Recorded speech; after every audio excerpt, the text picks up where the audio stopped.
The second category that botanists talk about are stem succulents.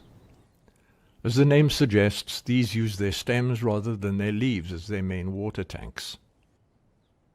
They generally don't have a lot of leaves because they've also evolved to do photosynthesis through their stems. Many of them stay close to the ground and look like bushes. Mostly, though, they look tougher and fatter than the bushes around them. Some, like their leaf succulent cousins, choose to lay their weight down on the ground and adopt the creeping habit, rather than put energy into keeping themselves upright. But most stem succulents grow upright and take on a more cactus-looking appearance, even to developing spikes and thorns, although they're not even remotely related to the cactus family. The spines are usually modified branches or leaves. They give the plants a certain amount of shade and reduce the airflow and evaporation. And they're almost certainly a deterrent to any animal that might have designs on them. A few stem succulents are relatively soft and opt for bending with the wind rather than resisting it, but most are more rigid and need a stronger design to withstand the elements. As the stems become fatter, they often develop folds, which firms them up and makes them more stable.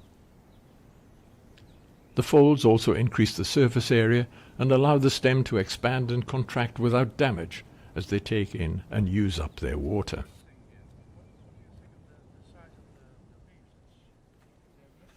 One of the most striking stem succulents is fairly atypical, the butterboom as it's popularly known, the butter tree. Tylocoden paniculatus if you want to be picky about it. You also think that, yeah. And another thing is that there's many more branches than in other specimens. Although it stores water in its stem or trunk, it primarily uses leaves for its photosynthesis, unlike most of the other stem succulents. The exposition to the sun or whatever, I don't know. But, look at how these plants look different. As the climate changes and parts of the country become drier, succulents are coming into their own as garden plants.